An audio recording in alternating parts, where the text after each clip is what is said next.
Allahu Allahu Allahu Allah Allahu Allahu Allahu Allah Allahumma salli ala sayyidina Muhammadin wa ala ali sayyidina Muhammad kama sallaita ala Ibrahim wa ala ali Ibrahim innaka Hamidum Majid. Allahumma barik ala Muhammadin wa ala ali Muhammadin kama barakta ala Ibrahim wa ala ali Ibrahim innaka Hamidum Majid. Assalamualaikum warahmatullahi wabarakatuh. Alhamdulillah Alhamdulillahi Rabbil Alamin. Wassalatu wassalamu ala rasulihi khatamin nabiyyin wa ala alihi tayyibin wa ashabihi tahirin wal mu'minin wal muslimin kullihim ajma'in, amma ba'd. Faqad qala Allah ta'ala fi kalamihi al-qadim al-furqan al-majid, ya ayyuhalladhina amanu ittaqullaha وقولوا قولا سديدا يصلح لكم أعمالكم ويغفر لكم ذنوبكم ومن يطع الله ورسوله فقد فاز فوزا عظيما. قال النبي صلى الله عليه وسلم عليكم بسنتي وسنة الخلفاء الراشدين المهديين أضوا عليكم بالنواجذ. صدق الله العلي العظيم وصدق رسوله النبي الكريم ونحن على ذلك من الشاهدين والشاكرين والحمد لله رب العالمين. அன்பளித்த பெரியோர்களே, அருமை சகோதரர்களே, முஹர்ரம் மாதத்தினுடைய முடிவிலே இருக்கிறோம். Suffer மாதம் தொடங்க இருக்கிறது. வல்ல ரஹ்மான் எந்த வரம்புகளும் மீறாத, ஷரியத்தில் சொல்லப்பட்ட வரம்புகள் குறையாத நபிகள் நாயகம் ஸல்லல்லாஹு அலைஹி வஸல்லம் அவர்கள் காட்டி தந்த அந்த சிராத்துல் முஸ்தகீம் என்கிற பாதையிலே பவனிக்கின்ற பாக்கியத்தை கடைசி வரையிலும் அந்த பாதையிலே நிலைத்திருக்கின்ற பாக்கியத்தை அல்லாஹ் நம் அனைவருக்கும் தந்தல்வானாக. நபிகள் நாயகம் ஸல்லல்லாஹு அலைஹி வஸல்லம் அவர்கள் சொன்னார்கள், அல்லாஹ் எனக்கு வேதத்தை வழங்கி இருக்கிறார், குர்ஆனை எனக்கு வழங்கி இருக்கிறார். அந்த குர்ஆனில் சொல்லப்பட்டிருக்கிற செய்திகளை விளக்கி தருவதற்கும் அதன் பிரகாரம் வாழ்ந்து காட்டுவதற்கும் என்னை அனுப்பி இருக்கிறான். எனவே நீங்கள் அல்லாஹ்வுடைய வேதத்தையும் எனது வழியையும் நீங்கள் பற்றி பிடித்துக் கொள்ளுங்கள், நீங்கள் வழி தவற மாட்டீர்கள். தமஸ்ஸகு, நீங்கள் பற்றி பிடித்துக் கொள்ளுங்கள். பிசுன்னதி, நபி அவர்கள் சொன்னார், எனது வழிமுறையை நீங்கள் பற்றி பிடித்துக் கொள்ளுங்கள். அல்லாஹ்வுடைய வேதத்தை தான் நான் வாழ்ந்து காட்டி இருக்கிறேன். நான் சொன்ன செய்திகள் எல்லாம் அல்லாஹ்வின் வேதத்தின் வெளிப்பாடு. அந்த வேதத்திலே தொழுங்கள் என்று வந்திருக்கும், எப்படி தொழுவது என்பதை நான் கற்றுக் கொடுத்திருப்பேன். ஜகாத்தை கொடுங்கள் என்று வந்திருக்கும், எப்படி ஜகாத்து கொடுக்க வேண்டும் என்று உங்களுக்கு நான் சொல்லிக் கொடுத்திருக்கிறேன். சொத்துக்களை பங்கு வையுங்கள் என்று வந்திருக்கும், அதை நான் பங்கு வைத்து உங்களுக்கு காட்டியிருக்கிறேன். ஹஜ் செய்யுங்கள் என்று வந்திருக்கும், அந்த ஹஜ்ஜை எப்படி செய்தல், அதிலே என்னென்ன நிகழ்ந்தால் என்னென்ன செய்ய வேண்டும், இதையெல்லாம் உங்களுக்கு நான் கற்று தந்திருக்கிறேன். நான் தொழுகின்றேன், என்னை போன்று தொழுங்கள் என்று உங்களை சொல்கிறேன். காரணம், தொழுகையிலே பேண வேண்டிய ஒழுக்க நெறிமுறைகள், அதிலே கடைபிடிக்க வேண்டிய கட்டாய விஷயங்கள் எல்லாம் நான் உங்களுக்கு வாழ்ந்து காட்டியிருக்கிறேன். குடும்பங்களிலே மனைவி மக்களோடு எப்படி இருக்க வேண்டும் என்று வாழ்ந்து காட்டியிருக்கிறேன். உலகத்தில் தோன்றிய எந்த நபியும் இப்படி வரவில்லை. ஆட்சியாளராகவும் இருந்திருக்கிறேன். ஒரு சாதாரண ஒரு ஆடு மேய்க்கும் அடிமையை போன்றும் வாழ்ந்திருக்கிறேன். கூலி வேலையும் செய்திருக்கிறேன். பிறருக்கு கூலி கொடுக்கும் அளவுக்கு உயர்ந்த நிலையிலும் இருந்திருக்கிறேன். எல்லா துறையிலேயும் எல்லா நிலையிலேயும் மனிதனது வாழ்க்கை எப்படி இருக்குமோ அப்படியெல்லாம் வாழ்ந்து காட்டி இருக்கிறேன். எனவே என்னை நீங்கள் பின்பற்றுங்கள். நான் கொண்டு வந்த வேதத்தை பின்பற்றுங்கள். இதுதான் உங்களை வழிகடாமல் பாதுகாக்கும். இல்லை என்றால் நீங்கள் வழிகட்டு போவீர்கள். நீங்கள் இந்த இரண்டையும் பின்பற்றும் காலமெல்லாம் நீங்கள் வழிகடவே மாட்டீர்கள். அந்த இரண்டையும் நீங்கள் பின்பற்றும் காலமெல்லாம் உங்களை யாருமே வழிகெடுக்க முடியாது. நீங்களும் நேர்வழியில் இருப்பீர்கள். உங்களது சொல்லை யாரெல்லாம் கேட்டு நடக்கிறார்களோ அவர்களும் நேர்வழியில் இருப்பார்கள். எவ்வளவு அழகாக சொல்கிறார் நபிகள் நாயகம் ஸல்லல்லாஹு அலைஹி வஸல்லம் அவர்கள் சொல்லிக் கொடுத்த அந்த வாழ்க்கை நெறிமுறைகள் தான் சஹாபிகளின் வாழ்க்கை. எனவேதான் குலஃபாய ராஷிதீன்களுடைய வழியையும் நீங்கள் பின்பற்றுங்கள் என்கிறார்கள் நபிகள் நாயகம் ஸல்லல்லாஹு அலைஹி வஸல்லம். அல்லாஹ்வும் சொல்கிறான், وَمَن يُطِعِ اللَّهَ وَرَسُولَهُ فَقَدْ فَازَ. யார் அல்லாஹ்வை, அந்த அல்லாஹ் அனுப்பி வைத்த தூதரான காத்தமுன் நபி, இறுதி நபி நபிகள் நாயகம் ஸல்லல்லாஹு அலைஹி வஸல்லம் அவர்களை பின்பற்றுவாரோ ஃபகத் ஃபாஸ், அவன் வெற்றி பெறுவான் என்று மட்டும் சொல்லவில்லை. ஃபகத் ஃபாஸ ஃபௌஸன் அதீமா, மிகப்பெரிய மகத்தான வெற்றியை அவன் பெற்றுக் கொள்வான் என்று அல்லாஹ் சொல்கிறார். அப்படி என்றால் சஹாபாக்கள் தங்கள் தரப்பிலே ஒரு செய்தியை சொல்கிறார்கள், ஒரு செயலை செய்து காட்டினார்கள். அதை சஹாபாக்கள் தானே செய்தார்கள் என்று அவர்களை நாம் புறந்தள்ள முடியாது. காரணம், என்னுடைய தோழர்கள் எல்லோருமே நேர்வழி பெற்றவர்கள். அஸ்ஹாபி கன்னுஜூம், நபிகள் நாயகம் ஸல்லல்லாஹு அலைஹி வஸல்லம் என்னுடைய தோழர்கள் எல்லாம் நட்சத்திரங்களை போன்றவர்கள். அவர்களில் நீங்கள் யாரை பின்பற்றினாலும் நீங்கள் நேர்வழிதான் பெறுவீர்கள். இந்த ஹதீஸை சொன்னால் இந்த ஹதீஸ் சரியில்லை என்று ஒரே வார்த்தையில் சொல்லி விடுவார்கள். இந்த ஹதீஸை எல்லாம் நாங்கள் ஏற்க முடியாது. நாங்கள் ஆராய்ச்சியாளர்களை ஏற்போம், விஞ்ஞானிகளை ஏற்போம், விளக்கம் தருகின்ற கவிஞர்களை ஏற்போம், ஷரியத்துக்கு முரண்பட்டு நடக்கின்ற பலனையும் நாங்கள் ஏற்போம். ஆனால் சஹாபிகளை நாங்கள் ஏற்க மாட்டோம். என்ன செய்ய முடியும்? இந்த சிந்தனை உள்ளவர்களை நாம் ஒன்றுமே செய்ய முடியாது. ரப்பிடத்திலே ஒப்படைத்து விட்டு நமது ஈமானை பாதுகாப்பதற்காக நாம் ஒதுங்கி விட வேண்டியதுதான். நினைத்து பார்க்கிறோம் பெரியவர்களே, இமாம்களாக இருக்கக்கூடிய 4 இமாம்களை நாம் சொல்கிறோம். உண்மையில் 4 இமாம்கள் மட்டுமல்ல பெரியவர்களே, 40 சொச்சம் இமாம்கள் இந்த உலகத்திலே வருகை தந்தார்கள். நபியவர்களது சொல்லை, நபியவர்களது செயல்களை, நபியவர்கள் அங்கீகரித்த அங்கீகாரங்களை மக்களிடத்திலே கொண்டு வந்து சேர்ப்பதற்காக எத்தனை இமாம்கள் வந்தார்கள்? 40 சொச்சம் இமாம்கள்.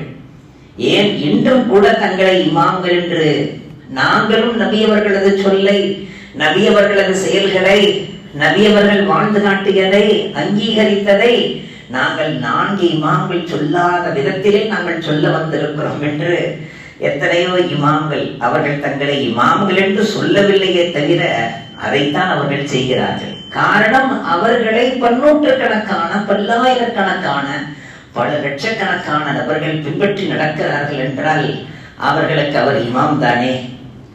அவர் இமாம்களை பின்பற்ற மாட்டேன் என்கிறார், ஆனால் தன்னை அவர் இமாமாகத்தான் காட்டுகிறார். அவரை பின்பற்றக்கூடியவருக்கு மத்தியிலே அவர் இமாமாகத்தான் திகழ்கிறார். அவரை பின்பற்றி நடக்கிறார்கள். அப்படி நடக்கின்ற காலகட்டத்திலே திடீரென பல்ட்டி அடிக்கிறார். இனிமேல் நம்மை சார்ந்தவர்கள் எல்லாம் இதை செய்ய வேண்டாம். அடே, இதுவரையிலும் இதை செய்ய சொல்லி நாங்கள் செய்திருக்கிறோமே. அது விளக்கம் இல்லாத காலத்திலே சொன்னது, அது விடியாத நேரத்திலே சொன்னது, அது இருண்ட காலத்திலே நாம் சொன்னது.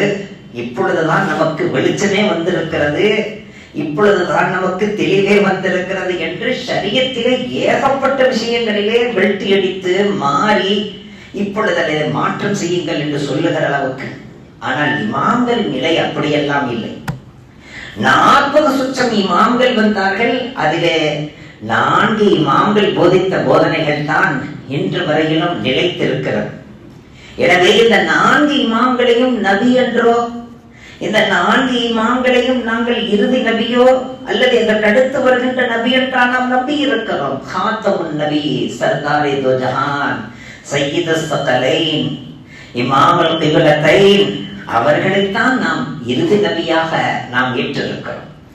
அவர்களுடைய சொல்லை, அவர்களது செயல்களை, அவர்கள் அங்கீகரித்த அங்கீகாரங்களை சஹாபிகளின் மூலமாக நம் வரையிலும் கொண்டு வந்து சேர்த்த ஆசிரிய பெருந்தகைகள், நமக்கு ஆசான்கள், நமக்கு வழிகாட்டிகள், அவ்வளவுதான். இமாம் அபூ ஹனீஃபா ரஹ்மத்துல்லாஹி சொன்னார்கள் அல்லவா, எனக்கு கிடைத்த ஹதீசுகளை வைத்து நான் சொல்லி இருக்கிறேன். இதற்கு மாற்றமாக உங்களுக்கு ஹதீசுகள் கிடைத்தால் அதை எடுத்து நீங்கள் அமல் செய்யுங்கள். நான் எதை சொன்னேனோ அதிலே பிடிவாதமாக இருக்க வேண்டும் என்பது கட்டாயம் அல்ல. எனக்கு கிடைத்ததை உங்களுக்கு சொல்லி இருக்கிறேன். இதைவிட மிக அழகான, அற்புதமான, ஆணித்தரமான ஏதேனும் ஹதீசுகள் உங்களுக்கு கிடைத்தால், உங்களது பார்வைக்கு வந்தால் அதை எடுத்து நீங்கள் அமல் செய்யுங்கள் என்று சொன்னவர்கள் தான் இமாம்களே தவிர நான் சொன்னதைத்தான் எடுத்து நடக்க வேண்டும், அடுத்தவர்கள் சொன்னதை ஏற்காதீர்கள் என்று சொன்னவர்கள் அல்ல இமாம்கள். நினைத்து பார்க்கிறோம். ஹஜ்ரத் இமாம் அபூ ஹனீஃபா ரஹ்மத்துல்லாஹி அலைஹி அவர்களுடைய மஸார் ஷரீஃபுக்கு செல்கிறார்கள் இமாம் ஷாஃபி ரஹ்மத்துல்லாஹி அவர்கள். அப்படி போகின்ற நேரம் ஃபஜ்ர் நேரமாக இருந்தது. அவர்களுடைய தோழர்கள் எல்லாம் உடன் இருக்கிறார்கள், மாணாக்கள் எல்லாம் உடன் இருக்கிறார்கள். ஃபஜ்ர் தொழுகையிலே ஷமாஃபியாக்களிடத்திலே குனூத் ஓதுகின்ற அந்த தர்தீப் இருக்கிறது. அதுவும் நபியவர்கள் செய்ததுதான். நபிகள் நாயகம் ஸல்லல்லாஹு அலைஹி வஸல்லம் அவர்கள் காட்டி தந்ததுதான். ஆனால் இமாம் அபூ ஹனீஃபா ரஹ்மத்துல்லாஹி அவர்கள் சொல்கிறார்கள், வாழ்நாளிலே தொடர்ச்சியாக செய்த அமல் அல்ல, தொடர்ச்சியாக செய்தது குனூத்தை இஷாவுக்கு பிறகுதான் நபி அவர்கள் ஓதி இருக்கிறார்கள். வித்ரிலே ஃபஜ்ரிலே ஓதியதில்லை. ஆனால் நபி அவர்கள் ஃபஜ்ரிலேயும் குனூத்தை ஓதி இருக்கிறார்களா? ஓதி இருக்கிறார்கள். ஆனால் நிரந்தரமான அமல் அல்ல என்பது இமாம் அபூ ஹனீஃபா ரஹ்மத்துல்லாஹி அவர்களின் கருத்து. இங்கே மாணாக்கள் எல்லாம் ஒன்று கூடி இருக்கிறார்கள். ஹஜ்ரத் இமாம் ஷாஃபி ரஹ்மத்துல்லாஹி அவர்கள் ஃபஜ்ரை தொழ வைக்கிறார்கள் குனூத்தை ஓதாமல். குனூத்தை ஓதாமல் ஹனஃபியாக்களை போன்று தொழ வைக்கிறார்கள். உடனே மாணாக்கள் விடுவார்களா? ஹஜ்ரத் கியா ஹஜ்ரத் பல்டி மார் தியே, என்ன ஹஜ்ரத் நீங்கள் என்ன சொன்னீர்கள்? நீங்கள் சொன்னதின் பிரகாரம் இல்லையே, குனூத்தை இல்லவா ஓத வேண்டும், ஏன் விட்டு விட்டீர்கள்? இல்லை இல்லை, குனூத்தை ஓத வேண்டும் தான். நபி அவர்கள் குனூத்தை ஓதி இருக்கிறார்கள், அதனால் தான் நான் ஓத வேண்டும் என்று உங்களை வழிநடத்தி இருக்கிறேன். ஆனால் என்னை விட அறிவில் முதிர்ச்சியான, எனக்கு முந்தைய இந்த உலகத்தில் வருகை தந்து வழிகாட்டிய நபி அவர்களின் காலத்துக்கு மிக நெருக்கத்தில் வாழ்ந்த அந்த பெருந்தகை படுத்திருக்கும் இடத்திலே வந்து அவர்களுடைய சொல்லுக்கு மாற்றமாக நடக்க எனக்கு துணிவில்லை என்று சொன்னார். அதே நேரத்தில் நான் சொல்லுகின்ற அந்த சொல்லும் செயலும் நபி அவர்கள் செய்ததுதான். அதிலே சரியாக இருந்தார்கள். அப்படி என்றால் என்ன நமக்கு போதிக்கப்படுகிறது தெரியுமா? 4 இமாம்களுமே நேரான பாதையில் இருக்கிறார்கள். அந்த 4 இமாம்களிலே எந்த இமாமை வேண்டுமானாலும் நீங்கள் பின்பற்றலாம், இதுதான் சரியாது. ஏனென்றால் அவர்கள் நபிகள் நாயகம் ஸல்லல்லாஹு அலைஹி வஸல்லம் அவர்கள் சொன்னதைத்தான் நம் வரையிலும் கொண்டு வந்து சேர்த்திருக்கிறார். அதிலே பிடிவாதம் மட்டும் இருக்கக்கூடாது, அவ்வளவுதான். என் தந்தை அவர்கள் வேலூர் அல் பாக்கியாத்து சாலிஹாத்தினுடைய மூத்த பேராசிரியர் ஷேக் ஆதம் ஹசரத் அவர்கள், ஷேக் ஹசன் ஹசரத் அவர்கள் அந்த காலத்திலே அவர்களிடத்தில் ஓதியவர்கள் தான் என் தந்தை அவர்கள். அவர்கள் இருக்கும் காலத்திலேயே அந்த மதரசாவிற்கு ஆசிரியராக பணியேற்கும் பாக்கியமும் பெற்றார்கள். இவர்களோடெல்லாம் சேர்ந்து இலங்கைக்கு சென்று அந்த நேரத்தில் மதரசாவுக்காக வேண்டி, வளர்ச்சிக்காக வேண்டி கொஞ்சம் நிதி திரட்ட வேண்டி இருந்தது. அப்படி நிதி திரட்டுவதற்காக வந்த நேரத்திலே இங்கே சென்னை ஏர்போர்ட்டிலே வந்து அவர்கள் பிளேட்டை பிடிக்க வேண்டி இருந்தது. அந்த நேரத்தில் ஹஜரத் அவர்கள் சொன்னார்கள், என்னப்பா லுஹரையும் அஸ்ரையும் தொழுதுட்டியா என்று கேட்டார்கள்.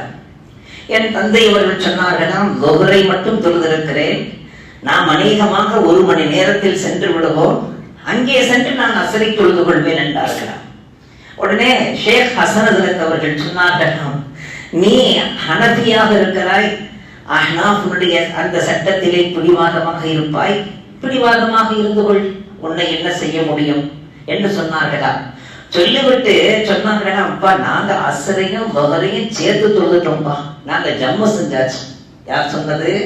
ஹஜ்ரத் அவர்கள் சொன்னார்களா, நாங்கள் லொஹரை தொழுது விட்டு லொஹரோடு சேர்ந்து அசரையும் ஜம்மு செய்து விட்டோம். ஏனென்றால் ஜம்மு செய்வதற்கு நபி அவர்கள் அனுமதி தந்தார்கள். அந்த அனுமதியை கொண்டு வந்து எங்கள் வரையிலும் ஷாஃபி ரஹ்மத்துல்லாஹி அவர்கள் சேர்த்திருக்கிறார்கள். அதை நாங்கள் பின்பற்றி கொண்டோம். நீ உங்களுடைய இமாம் சொன்னதை போன்று லொஹரை லொஹருடைய நேரத்திலே தொழுதுகொள், அசரை அங்கே இலங்கையிலே தொழுதுகொள் என்று சொல்லி அமைதியாக இருந்து விட்டார்கள். கடைசியாக அங்கே போனால் இறங்கிய நேரத்தில் அசர் வக்து இருந்தது, ஆனால் தொழ முடியவில்லை. இமிகிரேஷனுக்கு அங்கும் இங்கும் அழைத்ததும் கியூவிலே நிற்க சொன்னதும் மகரிபே தொழ முடியாமல் போகுமோ என்கிற அளவுக்கு ஆகிவிட்டது. வெளியே வந்த பிறகு ஹஜ்ரத் அவர்கள் கேட்டார்களாம், என்னப்பா ஸைனுல் ஆபிதீன், அஸ்ருடைய நேரத்துல தொழுதுட்டியா என்று கேட்டார்களாம். ஹஜ்ரத் தொழுகவே முடியாம போச்சு, இப்படி தொழுகையை விட்டுறலாம், ஆனா சேர்த்து தொழக்கூடாது என்று சொன்னார்களாம். இப்படி தொழுகையை விடுவதற்கு அனுமதி இருக்கிறதா? சேர்த்து தொழுவதற்கு அனுமதி இல்லை என்று விட்டாயே. நாங்கள் பாருங்கள், பிரயாணத்திலே நபிகள் நாயகம் ஸல்லல்லாஹு அலைஹி வஸல்லம் அவர்கள் சேர்த்து தொழ சொன்னார்கள். எவ்வளவு லேசாக ஆக்கி இருக்கிறார்கள். இல்லை நான் இப்படித்தான் இருப்பேன் என்று இருந்த காரணத்தால் ஒரு தொழுகையே உன்னை விட்டு போய்விட்டதே, ஏன் அதற்காக இவ்வளவு பிடிவாதமாக இருந்தாய் என்று சொன்னார்கள். அன்றிலிருந்து நான் என் பிடிவாதத்தை விட்டுவிட்டேன் என்றார்கள் என் தந்தை அவர்கள். எனவே அத்துணை இமாம்கள் சொல்வதும் நபிகள் நாயகம் ஸல்லல்லாஹு அலைஹி வஸல்லம் அவர்கள் சொல்லுகின்ற கூற்றுதான் என்று ஏற்று அதன் பிரகாரம் நடக்க வேண்டும். எப்படி அஹ்னாஃபுகளுடைய அந்த மஸ்அலாவை ஷாஃபியாக்கள் பின்பற்றிக் கொள்கிறார்கள். ஹஜ்ஜிலே கொஞ்சம் உரசல் ஏற்பட்டு விட்டாலும், பெண்களுடைய ஒரு சின்னதொரு கைப்பட்டு விட்டாலும், உரசல் ஏற்பட்டு விட்டாலும் ஒது முறிந்துவிடும். ஆனால் அஹ்னாஃபுகளிலே ஒது முறியாது. அங்கே ஹஜ்ஜிலே வைத்து கூட்ட நெரிசலிலே அந்த சட்டத்தை பின்பற்றினால் ஒதுவோடு இருக்க முடியாது. உடனே நபியவர்கள் சொல்லுகின்ற இன்னொரு கூற்றை ஏற்றுக்கொண்டு அங்கே எங்கேனும் தெரியாமல் பட்டு விட்டாலோ உரசி விட்டாலோ நாங்கள் அஹ்னாஃபுகளின் சட்டத்தை பின்பற்றி நடக்கிறோம் என்று அங்கே ஆறுதலாக இருக்க முடிகிறதா இல்லையா? நபியவர்கள் சொல்லிக் கொடுத்த எல்லா சட்டங்களுமே நேரங்களை அனுசரித்து, காலங்களை அனுசரித்து, சூழ்நிலைகளை அனுசரித்து, மனிதனுடைய வயதை அனுசரித்து, வாலிபத்தை அனுசரித்து, இப்படி சட்டங்களிலே நபியவர்கள் பல வகையான சட்டங்களையும் சலுகைகளையும் நமக்கு தந்திருக்கிறார்கள். சட்டங்களையும் சஹாபிகள் சொன்னார்கள், சலுகைகளையும் சஹாபிகள் சொன்னார்கள். அதை இமாம்கள் நமக்கு சட்டங்களாகவும் சொன்னார்கள், சலுகைகளாகவும் சொன்னார்கள். எல்லாவற்றையும் பின்பற்றி நடக்க வேண்டும்.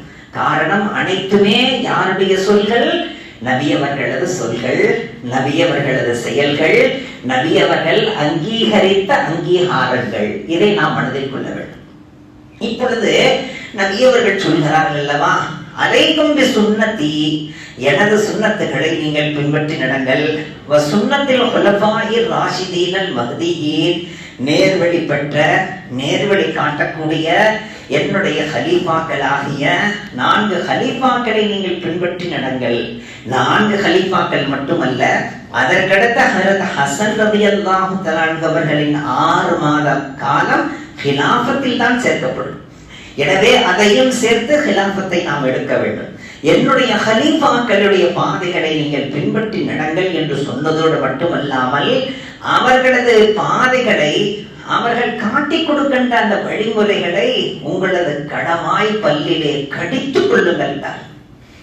அப்படி என்றால் அதை அவ்வளவு வலுவாக நீங்கள் எடுத்து நடங்கள் என்கிறார்கள் நபிகள் நாயகம் ஸல்லல்லாஹு அலைஹி வஸல்லம். இப்பொழுது பாருங்கள், ஹஜ்ரத் அபூபக்கர் சித்திக் ரலியல்லாஹு அன்ஹுடைய ஆட்சி காலம்.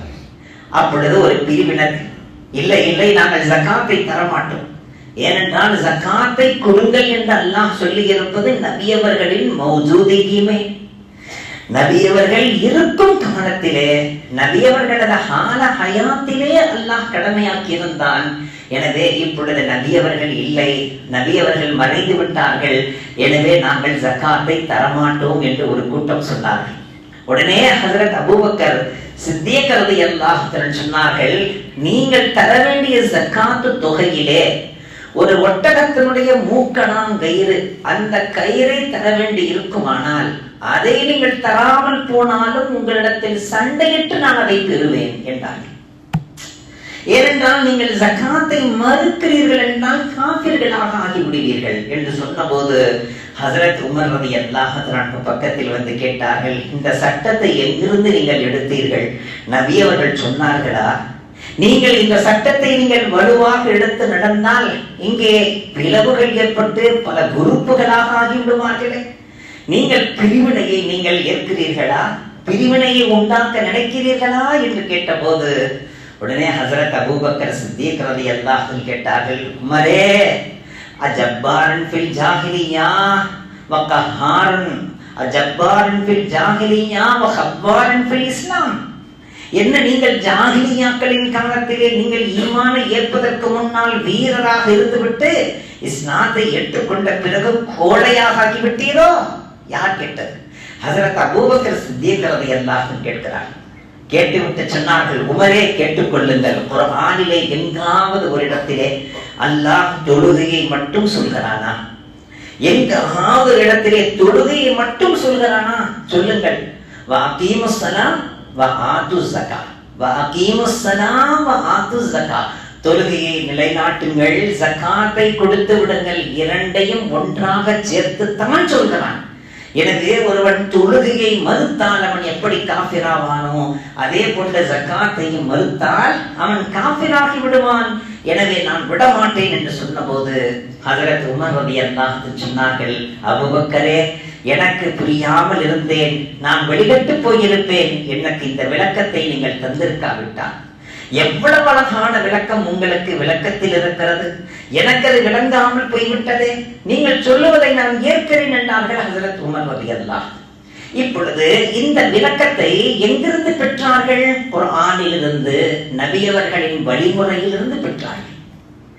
நினைத்து பார்க்கிறோம், ஹஜ்ரத் உமர் ரலியல்லாஹுவினுடைய ஆட்சி காலம். ஹஜ்ரத் உமர் ரலியல்லாஹுவினுடைய ஆட்சி காலத்திலே ஒரு செய்தி ஒன்று வருகிறது. ஒருவர் தலாக்கு விட்டு விட்டார், 3 தலாக்கு விட்டு விட்டார். அவரை பிரித்து வைக்க வேண்டுமா, இல்லை அவர் சேர்ந்து வாழலாமா என்று வந்தது. உடனே வந்தவர் சொன்னார், கலீஃபா அவர்களே, நான் 3 தலாக் விட்டது உண்மைதான், ஆனால் 3 என்கிற எண்ணத்தில் விடவில்லை. நான் ஒரு தலாக்குடைய எண்ணத்தில் தான் 3 வரை சொன்னேன். ஒரு தடவை சொல்வதுதான் எனது நோக்கம். மிச்சமுள்ள 2ம் அதை உறுதிப்படுத்துவதற்காக சொன்னது. ஒருவர் ஒருவரிடத்தில் 100 ரூபாய் வாங்கினார். மீண்டும் வந்த 100 ரூபாய் தந்த போது 100 ரூபாய் 100 ரூபாய் 100 ரூபாய் இந்தாங்க அப்படின்னா அது 100 ரூபாயா 300 ரூபாயா? எனவே அது 100 ரூபாய் தானே. எனவே நான் ஒரே ஒரு தடவை சொல்வது தான் நோக்கமாக இருந்தது. ஆனால் அதை 2 தடவை உறுதிப்படுத்தி சொன்னேன். 1 தான் எனக்கு நோக்கம் என்று சொன்னார். சொல்லிவிட்ட ஒரு விஷயத்தை சொன்னார். கலீஃபா அவர்களே, உங்களுக்கு நினைவு இருக்கிறதா, நபிகள் நாயகம் ஸல்லல்லாஹு அலைஹி வஸல்லம் அவர்களின் காலத்திலே ஒருவர் இப்படி 3 தலாக்கை விட்டு விட்டு வந்தார். 3 தடவை சொன்னார், அன்தி தாலிக்குன் அன்தி தாலிக்குன் தாலிக்குன் தாலிக்குன். 3 தடவை சொன்னார். சொல்லிவிட்டு, யா ரசூலல்லாஹ், எனக்கு ஒரு தடவை தான் நோக்கம் என்று சொன்னார். நபி அவர்கள் சேர்ந்து வாழுங்கள் என்று சொல்லிவிட்டார்களே, அது நினைவில் இருக்கிறதா என்று வந்து கேட்டார். உடனே ஹஜ்ரத் உமர் ரலியல்லாஹு அன்ஹு சொன்னார்கள், உண்மைதான், நபி அவர்களிடத்தில் இப்படி ஒரு நிகழ்வு நடந்தது. அவர் ஒரு தடவை தான் என்று சொன்னார். சேர்ந்து வாழுங்கள் என்று நபி அவர்கள் சொன்னார்கள். ஆனால் நபியவர்களாக இருந்தார்கள். நான் நபி இல்லையே, நான் கலீஃபா வயிற்றே. நபியவர்களிடத்தில் ஒருவர் தவறாக சொன்னாலோ, மறைத்து சொன்னாலோ, பொய்யாக சொன்னாலோ உடனே வானவர் ஜிப்ரீல் வந்து விடுவார். ஆனா என்கிட்ட ஜிப்ரீல் எல்லாம் வரமாட்டார். நீங்க உண்மையை சொல்றீங்களா, உள்ளத்தில் உள்ளது எண்ணத்தை மறைச்சு வச்சு சொல்றீங்கன்னு எனக்கு தெரியாது. அதனால கலீஃபா உமரின் ஆட்சியிலே வெளிரங்கம் மட்டும்தான், உள்ளங்கத்திலே நீ வைத்திருப்பதை அல்லாஹ்விடத்திலே சொல்லிக்கொள். நீ 3 தடவை வெளிப்படுத்தினால் அதை 3ஆகவே கணக்கெடுத்து எடுக்கப்படும், அது 1ஆக கணக்கில் எடுக்கப்படாது என்று சொன்னபோது ஒரு சஹாபி கூட அதை எதிர்த்து வார்த்தை வரவில்லை. எந்த சஹாபியினுடைய நாவிலிருந்து ஹஜ்ரத் உமர் சொல்கிறார் என்றால் அது சரியாகத்தான் இருக்கும் என்று அத்தனை பேரும் ஏற்றுக்கொண்டார்கள். இது யாருடைய வழி? நபி அவர்களிடத்திலிருந்து, குர்ஆனிலிருந்து பெற்றுக்கொண்ட ரோஷ்னி மே ஆயா ஹுவா ஹுக்கும் ஹே. இது நபி அவர்களது ஒளியிலிருந்து கிடைத்த ஹுக்கும் அல்லவா இது? நினைத்து பாருங்கள். ஹஜ்ரத் உமர் ரலியல்லாஹு தஆலா இடத்திலே ஒரு பிரச்சனை வருகிறது. கலீஃபா அவர்களே ஊருக்குள்ளே என்ன பேசிக் கொள்கிறார்கள் தெரியுமா என்று. என்ன பேசிக் கொள்கிறார்கள் கேட்கிறார்கள். வேறொன்றும் இல்லை, ஒருவர் தன் மனைவியோடு ஹம்பிஸ்திரிமே லகா, தன்னுடைய மனைவியோடு அவன் இல்லறம் கூடினான். ஆனால் இல்லறம் கூடினானே தவிர அவனுக்கு சக்தி துளிகள் வெளியாகவில்லை. இப்பொழுது அவன் குளிக்க வேண்டுமா, இல்லை அவன் குளிக்காமல் இருக்கலாமா? இப்படி பிரச்சனை பேசப்படுகிறது. என்ன சொல்லிக் கொள்கிறார்கள் என்று கேட்டார்கள். இல்லை இல்லை, குளித்துத்தான் தீர வேண்டும் என்று ஒரு கூட்டம் பேசிக் கொள்கிறது. இன்னொரு கூட்டம் இல்லை, குளிக்க தேவையில்லை, காரணம் சக்தி துளியே வரவில்லையே, பிறகு ஏன் குளிக்க வேண்டும் என்று ஒரு கூட்டம் சொல்லிக் கொள்கிறது. உடனே ஹஜ்ரத் உமர் ரலியல்லாஹு தஆலா அவர்கள் ஒரு சஹாபியை அனுப்பி, நீங்கள் ஆயிஷாவிடத்திலே செல்லுங்கள், ஆயிஷா ஹயாத்தோடு இருக்கிற காலம், ஆயிஷா ஹயாத்தோடு இருக்க இப்படி ஒரு சட்டம் வரலாமா, இப்படி ஒரு சந்தேகம் வரலாமா, போய் கேட்டு வாருங்கள் நபி அவர்கள் எப்படி நடந்து கொண்டார்கள் என்று. திரை மறைவிலே அந்த சஹாபி நாகரிகமான வார்த்தைகளை கொண்டு கேட்கிறார். ஹரத் ஆயிஷா சொல்கிறார்கள், நபிகள் நாயகம் ஸல்லல்லாஹு அலைஹி வஸல்லம் அவர்கள் என்னோடு இல்லறம் கூடியிருக்கிறார்கள். அப்படி கூடிய நேரத்திலே சக்தி துளிகள் வெளிப்படாமலேயே நபி அவர்கள் பிரிந்து படுப்பார்கள். ஆனால் காலையிலே குளிப்பார்கள், குளிப்பது கட்டாயம் என்று சொன்னார்கள். உடனே ஹஜ்ரத் நபிகள் நாயகம் ஸல்லல்லாஹு அலைஹி வஸல்லம் அவர்கள் ஆயிஷாவோடு வாழ்ந்த வாழ்க்கை வழிகாட்டியாக மாறியது. உடனே சஹாபிகளை எல்லாம் ஒன்று கூட்டி ஹஜ்ரத் உமர் ரலியல்லாஹு தஆலா அவர்கள் வாளை எடுத்துக் கொண்டார்கள். வாளை உருவி மேலே காட்டிக் கொண்டு சொன்னார்கள், இனிமேல் யாரேனும் இதிலே மாற்றமான கருத்தை சொன்னால் அவர்களது தலை துண்டிக்கப்படும் என்று சொல்லிவிட்டு, அல் மாஉ மினல் மா என்கிற அந்த ஹதீஸ், எந்த ஒரு மனிதனுக்கு சக்தி துளி வெளியானால் தான் குளிக்க வேண்டும் என்கிற ஒரு வாக்கியம் இருக்கிறதே, அதை கொண்டு நீங்கள் எந்த தீர்ப்பும் செய்ய வேண்டாம். நபி அவர்கள் தன்னுடைய மனைவியோடு வாழ்ந்த வாழ்க்கையை வைத்து நான் தீர்ப்பு செய்கிறேன் என்று ஹஜ்ரத் உமர் ரலியல்லாஹு தஆலா தீர்ப்பு செய்தார்கள். அது மட்டுமல்ல, என்னுடைய ஹிலாஃபத்திலே முஸ்லிம்கள் பாதுகாக்கப்பட வேண்டும், முஃமின்கள் பாதுகாக்கப்பட வேண்டும், அவர்களது உயிர் உடைமைகள் அனைத்தும் பாதுகாப்பாக இருக்க வேண்டும். அதற்கு நான் எப்படி பொறுப்பேற்கிறேனோ அதே போன்று ஈமான் கொள்ளாதவர்கள், இஸ்லாத்திலே வராதவர்கள் நம்மிடத்திலே வரி கட்டி கொண்டு நமக்கு கீழே வாழ்ந்தால் அவர்களுடைய இரத்தம், அவர்களது பொருள், அவர்களது செல்வம் அனைத்து முஸ்லிம்களை போன்றே பாதுகாக்கப்படும் என்று சொன்னவர்கள் ஹஜ்ரத் உமர் ரலியல்லாஹு அன்ஹு. இந்த சட்டங்களை எல்லாம் எங்கிருந்து சொன்னார்கள்? குர்ஆனிலிருந்து, நபிகள் நாயகம் ஸல்லல்லாஹு அலைஹி வஸல்லம் அவர்களின் வாழ்க்கையிலிருந்து சொல்லி இருக்கிறார்கள்.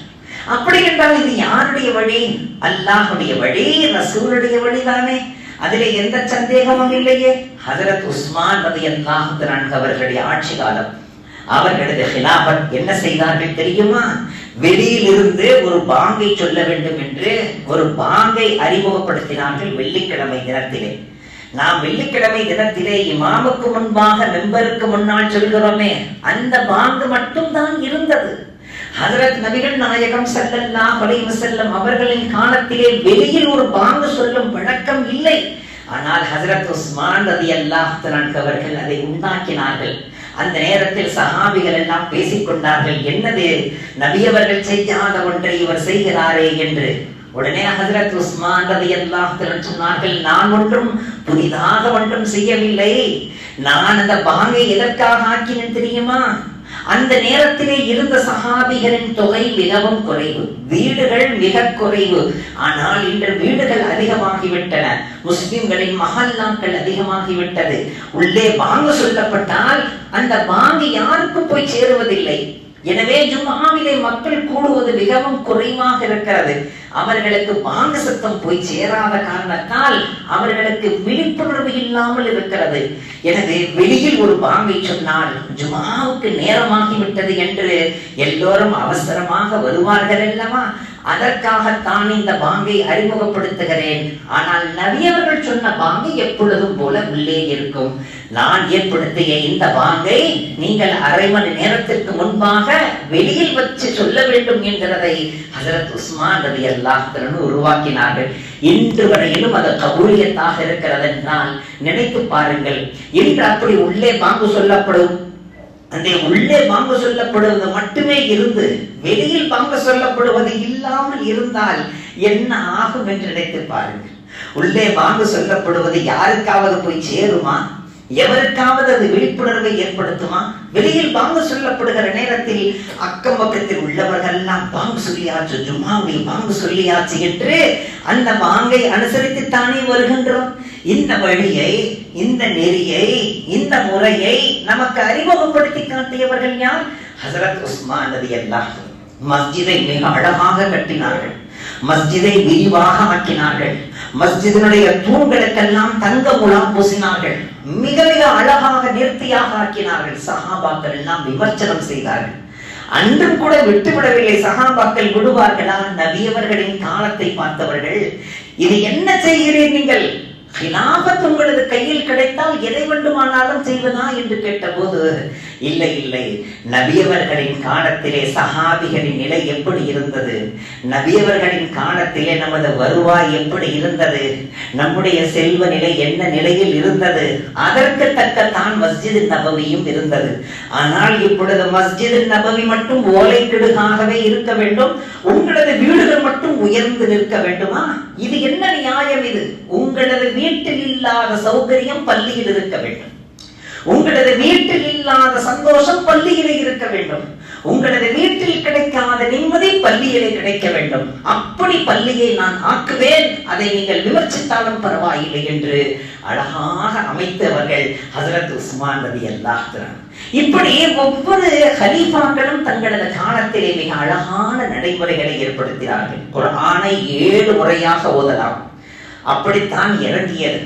குர்ஆன் 7 கராத்திலே ஓதலாம். ஜபர் வைத்து, ஜேர் வைத்து, ஜபருக்கும் ஜேருக்கும் மத்தியிலே இழுத்து குர்ஆனை அல்லாஹ் இறக்கி வைத்தார். ஆனால் ஹஜ்ரத் உஸ்மான் ரலியல்லாஹு அன்ஹு சொன்னார்கள், இதை இப்படியே விட்டு சென்றால் ஆனாலுக்கு 7 கராத் பிரகாரம் ஓதுகிறேன் என்று சொல்லி பெரும் குழப்பம் ஏற்பட வாய்ப்பு இருக்கிறது.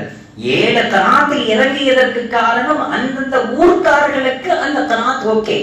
ஆனால் இதை இப்படியே விட்டு சென்றால் சரியில்லை.